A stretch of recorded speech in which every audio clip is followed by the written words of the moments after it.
Unti-unti na bumabalik sa dati ang buhay ng ilang residenteng naapektuhan ng bakbakan sa Zamboanga City. Saksi, si Jessica Soho.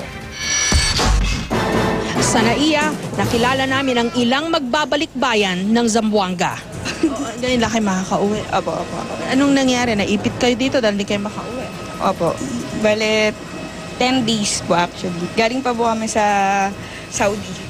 Nakasabay din namin ang mga ipinadala ng Department of Health para mag-debrief sa mga biktima ng kaguluhan.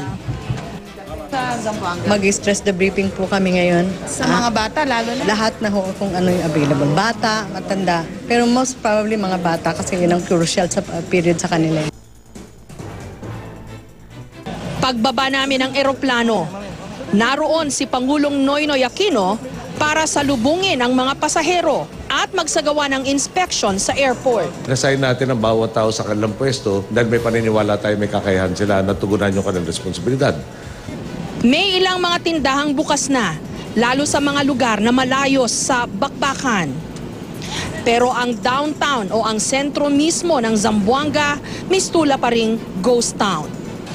Lalo't patuloy pa rin ang bakbakan sa ilang mga barangay.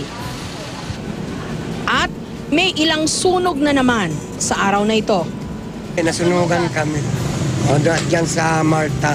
Hindi na kami kasya dyan sa Trianistan kasi uli na kami nag-backwit. Ito ang kinabubuhayan namin ngayon sa tagal ng gera dito.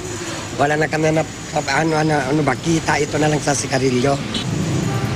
Marami ang mga katulad niya na naghahanap buhay kesa magbukmok sa evacuation center.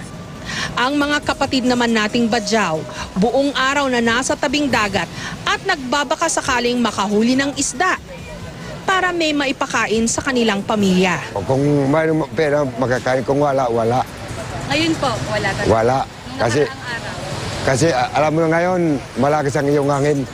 Malaking tulong ang mga volunteer na nagsusumikap tugunan ang pangangailangan ng mga apektadong residente. Pati ang mga tauhan ng Red Cross na tinamaan nung Biyernes sa gitna ng putukan, balik trabaho na. I had actually 4, no? And 1 here. And dalawa dyan is andun pa yung shrapnel na sa loob nga, but the doctor advised at hindi naman kailangan tanggalin. Nakita ko yung katabi ko, dinuduguan na siya sa mukha niya. So yung first instinct ko was umalis kami sa lugar kasi I was thinking for a second explosion. So nilayo ko siya, yung nakita ko medyo malayo na, saka ko minanage yung sugat niya. Siyempre, yung nangibabaw sa akin yung pagiging first aider. Hindi na bago sa gulo ang mga tiga Zamboanga dahil meron na ring mga madudugong nangyari sa kanilang kasaysayan at sa kanilang nakaraan. Pero ito na siguro ang pinakamatindi sa dami na rin ng bilang ng mga naapektuhang residente.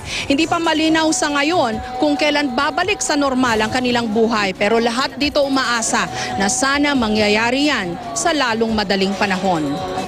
Ako si Jessica Soho, ang inyong saksi.